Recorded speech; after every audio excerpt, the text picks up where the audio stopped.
സത്യം പറഞ്ഞാൽ ഞാൻ സിനിമയിൽ അഭിനയിച്ചത് ഇന്ന സിനിമയിൽ ഉണ്ടെന്ന് ഞാൻ ആരോടും ആദ്യമേ പറയാറില്ല. ഞാൻ ഫോട്ടോ പോലും ഇടുന്നത് സിനിമ ഞാൻ കണ്ടതിന് ശേഷമാണ്. ഫേസ്ബുക്കിൽ പോലും ഒരു പോസ്റ്റ് ഇടുന്നത്. എന്താ വെച്ചാൽ എൻ്റെ ആദ്യ സിനിമാനുഭവം അങ്ങനെയാണ്. ആദ്യത്തെ സിനിമ 2017 ഉടലാഴം എന്ന് പറയുന്ന സിനിമയാണ്, ഉണ്ണികൃഷ്ണൻ ആവളയുടെ സിനിമയാണ്. അപ്പം അത് ചെയ്യുമ്പോൾ ജോയ് മാത്യുയുടെ ഭാര്യയായിട്ടാണ് അതിൽ ചെയ്തിട്ടുണ്ടായിരുന്നത്. നല്ല വേഷമായിരുന്നു. ഞാൻ സെൻറ്റ് തെരേസസ് സ്കൂളിൽ അന്ന് ഡാൻസ് ടീച്ചറായിട്ട് വർക്ക് ചെയ്യാണ്. അപ്പം സ്വാഭാവികമായിട്ടും സ്കൂളിൽ നിന്ന് ലീവ് എടുത്ത് വരുന്ന സമയത്ത് എറണാകുളത്ത് നിന്ന് ലീവ് എടുത്ത് 7 ദിവസത്തെ ലീവ് എടുത്തിട്ടാണ് വന്നിട്ട് ഈ പടം വർക്ക് ചെയ്തത്. അപ്പോൾ നമ്മൾ പറയുമല്ലോ സിനിമയിൽ അഭിനയിച്ചു എന്നൊക്കെ പറഞ്ഞിട്ടാണല്ലോ നമ്മൾ ലീവ് ചോദിക്കുക തന്നെ.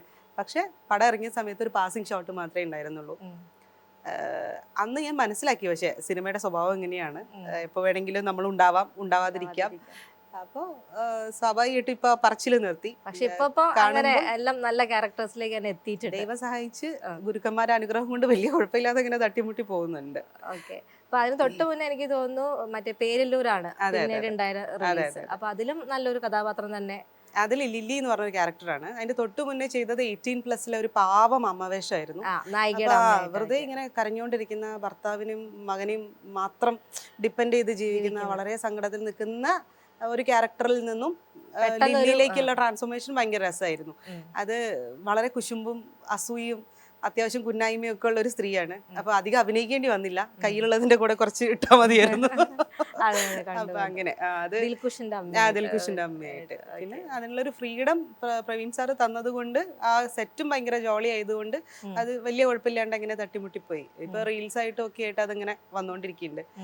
അതിന്റെ തൊട്ട് മുന്നേ ആണെങ്കിലും നല്ല വേഷമുള്ള ഒരു കഥാപാത്രം തന്നെയായിരുന്നു. ശേഷം മൈക്കിൽ അത് വളരെ ശ്രദ്ധിക്കപ്പെട്ട ഒരു കഥാപാത്രമായിരുന്നു. സുധീഷ് ചേട്ടന്റെ വൈഫായിട്ടാണ്, കല്യാണി പ്രിയദർശന്റെ അമ്മയായിട്ടുള്ള കഥാപാത്രം. അതിൽ ഒരുപാട് അഭിനയ സാധ്യത ഉള്ള ഒരു ക്യാരക്ടറും കൂടെ ആയിരുന്നു. ഞാൻ ശരിക്കും പറഞ്ഞാൽ ആ പടത്തിലേക്ക് ഏറ്റവും അവസാനം കാസ്റ്റ് ചെയ്യപ്പെട്ട ഒരാളാണ് ഞാൻ. തലേ ദിവസമാണ് എന്നെ കാസ്റ്റ് ചെയ്യുന്നത്. പടം തുടങ്ങുന്നതിന്റെ തലേ ദിവസം 14-ാം തീയതി പടം സ്റ്റാർട്ട് ചെയ്യുന്നു. 13-ാം തീയതിയാണ് ഞാൻ ജോയിൻ ചെയ്യുന്നത്. അങ്ങനെ ഒരു ക്യാരക്ടർ എത്തി ആരെങ്കിലും? അത് ഓൾറെഡി വേറൊരാൾ അവർ ഫിക്സ് ചെയ്തിരുന്നു. പക്ഷെ രണ്ടാഴ്ചത്തെ എന്തോ ഗ്രൂമിങ്ങിലും അവര് ഇതായില്ല എന്ന് പറഞ്ഞിട്ട്, അവർക്ക് തൃപ്തി വന്നില്ല എന്ന് പറഞ്ഞിട്ടാണ് റോണക്സ് എന്ന് പറഞ്ഞ മേക്കപ്പ് ആർട്ടിസ്റ്റ് പറഞ്ഞിട്ടാണ് അവരെന്നെ വിളിക്കുന്നത്. അതായത് റോണക്സ് ഇങ്ങനെ സജഷൻ കൊടുത്തു, ഇങ്ങനെ പ്രിയ എന്ന് പറഞ്ഞ ചേച്ചിയുണ്ട് കോഴിക്കോട്, നിങ്ങൾ വിളിച്ചു നോക്കൂ, ഹിഗിറ്റയിൽ അവർ നല്ല പെർഫോമൻസ് ആയിരുന്നു, ഇതിലെന്താവും അറിയില്ല എന്ന് പറഞ്ഞിട്ടാണ് വിളിക്കുന്നത്. അപ്പോൾ അവർ ഒരു സംശയത്തിലാണ് എന്നെ വിളിച്ചത്. പക്ഷെ എന്തോ ദൈവം സഹായിച്ച് ആ ക്യാരക്ടർ എനിക്ക് തന്നെ കിട്ടി. വലിയ കുഴപ്പമില്ലാണ്ട് തട്ടിമുട്ടി അത് ഒപ്പിച്ച് ചെയ്യാൻ പറ്റിയെന്ന് വിചാരിക്കുന്നു. ആ ഒരു പോർഷൻ ചെയ്യിപ്പിച്ച് നോക്കിച്ചായിരുന്നു. 13-ാം തീയതി ഞാൻ പോയി മീറ്റ് ചെയ്തപ്പം അവരതിൽ ആ വിസ്ലിംഗ് സീൻ ഉണ്ടായില്ല, ആ സാധനം അത് എന്നെ കൊണ്ട് ചെയ്യിപ്പിച്ച് നോക്കിയിരുന്നു. ആക്ച്വലി എനിക്ക് വിസിലടിക്കാൻ അറിയില്ല, അഭിനയമാണല്ലോ. ഇല്ല, സ്റ്റുഡിയോയിലെ പയ്യനാണ് അതിന്റെ ആ വിസിലിങ്ങിന്. അതെ അതെ, കല്യാണിക്ക് വിസിലടിക്കാൻ അറിയില്ല. അപ്പൊ അവര് നിങ്ങൾക്ക് വിസിലടിക്കാൻ അറിയില്ല എന്നൊക്കെ ഡയറക്ടർ ചോദിച്ചു. പക്ഷെ ഡയറക്ടർക്കും വിസിലടിക്കാൻ അറിയുമായിരുന്നില്ല. അപ്പൊ അതങ്ങനെ പോയി. അതൊരു നല്ല വേഷമായിരുന്നു. പക്ഷെ അതായത് കുട്ടിക്കാലത്തെ എന്താ പറയാ, നമ്മളെ സ്വപ്നങ്ങൾക്കൊക്കെ നിറം വെക്കാനാവുമ്പോഴത്തേക്കും കല്യാണം എന്നുള്ള ഇതിൽ വന്നിട്ട് പിന്നെ പുറത്തു കിടക്കാൻ പറ്റാത്ത ആൾക്കാർ ഒരുപാടുണ്ട്. ഇപ്പൊ ഞാനും 22 വയസ്സിൽ കല്യാണം കഴിച്ച ആളാണ്.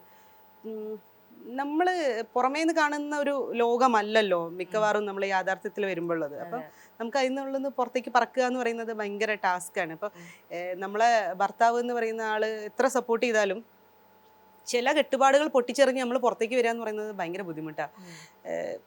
ഇപ്പൊ തന്നെ ഞാൻ വീട്ടിൽ നിന്ന് മാറി നിൽക്കുകയാണ്. ഹസ്ബൻഡ് ഡാൻസ് മാസ്റ്ററാണ്. അപ്പോൾ ഞങ്ങൾ ഒരേ പ്രൊഫഷൻ തന്നെയാണ്, സിനിമ തന്നെയാണ് പുള്ളിക്കാരൻ ചെയ്യണത്. അപ്പം പുള്ളിക്കാരൻ പോയിട്ട് ഒരു 2 മാസത്തേക്ക് വീട്ടിൽ വന്നില്ലെങ്കിലും പിള്ളേർക്ക് ഒരു പ്രശ്നവുമില്ല. നമ്മൾ വീട്ടിൽ നിന്ന് ഇറങ്ങുമ്പോൾ മുതൽ ഫോണാണ്, ഹലോ അമ്മ ഇപ്പോൾ വരും, എത്ര ദിവസമായി പോയിട്ടെന്ന് വയ്ക്കും നെക്സ്റ്റ് ഡേ ആകുമ്പോൾ തന്നെ. അപ്പോൾ നമുക്ക് ഈ പറഞ്ഞ പോലെ ഒഴിവാക്കാൻ പറ്റാത്ത, അല്ലെങ്കിൽ നമുക്ക് പുറത്തേക്ക് വരാൻ പറ്റാത്ത പല സാഹചര്യങ്ങളും ഉണ്ടല്ലോ. അതിനൊരു പ്രതിനിധിയായിട്ടാണ്. അതെ, തീർച്ചയായിട്ടും. ഉമ്മ ചിലപ്പോ അങ്ങനെ പാറി പറന്ന് നടന്ന ഒരു സ്ത്രീ ആയിരിക്കണം. അവര് ഒരേ സമയം ഭർത്താവിന്റെ എല്ലാ ഷാഢ്യങ്ങൾക്കും ഒപ്പം നിൽക്കുകയും അതേസമയം തന്നെ മകളോട് വളരെ സൗഹൃദത്തോടുകൂടി മകളുടെ അങ്ങനെ ഭയങ്കര സപ്പോർട്ടീവ് ആയിട്ട് വന്നപ്പോ അങ്ങനെയുള്ള ഒരുപാട് സ്ത്രീകൾ പുറത്തുണ്ടാവും. അപ്പൊ അത്തരത്തിൽ ആരെങ്കിലും വിളിക്കോ? ശേഷം മൈക്കിൽ ഫാത്തിമ ആക്ച്വലി തിയേറ്ററിൽ റിലീസ് ചെയ്ത സമയത്ത് എനിക്ക് തോന്നുന്നു അധികം ആരും കണ്ടിട്ടില്ല എന്ന് തോന്നുന്നു. പ്രൊമോഷൻ ഒക്കെ കുറവായിരുന്നു പടത്തിന്. അതെ, അതെ. അപ്പം എല്ലാ റെസ്പോൺസ് female കുറവായിരുന്നു. oriented നമ്മുടെ ഫ്രണ്ട്സും നമ്മുടെ കുടുംബക്കാരും ഒക്കെ തന്നെയാണ് പടം കണ്ടിട്ട് നന്നായി കൊച്ചിയിലൊക്കെ ഉള്ള കുറെ ഫ്രണ്ട്സ് ഉണ്ട്, നാടകക്കാരുണ്ട്. അപ്പൊ അവരൊക്കെ തന്നെയാണ് നന്നായി പറഞ്ഞത്. പക്ഷെ അത് നെറ്റ്ഫ്ലിക്സിലേക്ക് വന്നപ്പം ഒരുപാട് ആൾക്കാർ കണ്ടു. അപ്പൊ ഇപ്പോഴും എനിക്ക് അതിനെ അല്ല, പറ്റി വളരെ നല്ലൊരു മെസ്സേജ്. സിനിമയായിരുന്നു. പക്ഷെ ഫീമെയിൽ ഓറിയന്റഡ് കണ്ടന്റ് ആയതുകൊണ്ട് എന്തോ തിയേറ്ററിൽ അത് അത്രത്തെ അതെ, അക്സെപ്റ്റൻസ് അതെ, കിട്ടാത്ത അതെ, പോലെ അതെ. ഫീൽ ചെയ്തൊരു പടമാണ്. പ്രൊമോഷൻ കൊടുക്കാത്തതുകൊണ്ടാണെന്ന് തോന്നിയിട്ടുണ്ട്. കാരണം എൻ്റെ വീട് കോഴിക്കോട് നിന്ന് വെള്ളിമാടുന്ന് എന്ന് പറഞ്ഞ സ്ഥലത്താണ്. അതിൻ്റെ ഇടയിൽ ഒരു 9 കിലോമീറ്റർ കിടക്കുന്നുണ്ട്. ഞാൻ ഒറ്റ പോസ്റ്ററാണ് കണ്ടിട്ടുള്ളത് ആ സമയത്ത്. ഞാൻ പറഞ്ഞത് നമ്മൾ ഒരു സംഭവം ഉണ്ടാക്കിയെങ്കിൽ നമ്മളത് സ്വാഭാവികമായിട്ടും അത് വിൽക്കണമെങ്കിൽ നമ്മളതിന് പരസ്യം ചെയ്തേ പറ്റുള്ളൂ. അല്ലാതെ എങ്ങനെയാ അറിയാ, ആളുകൾ അറിയണ്ടേ. അപ്പൊ ഞാൻ ഈ സീനൊക്കെ ഇതിലിടുമ്പം ആളുകൾ ചോദിക്കുന്നുണ്ട്, അയ്യോ ഇത് ഇറങ്ങിയോ, എപ്പോൾ ഇറങ്ങി? കാരണം വെച്ചാൽ പടം ഇറങ്ങിയത് ആരും അറിഞ്ഞിട്ടുണ്ടായിരുന്നില്ല. പക്ഷെ നെറ്റ്ഫ്ലിക്സിൽ വന്നപ്പോൾ ഭയങ്കര റെസ്പോൺസ് ആയിരുന്നു കേട്ടോ.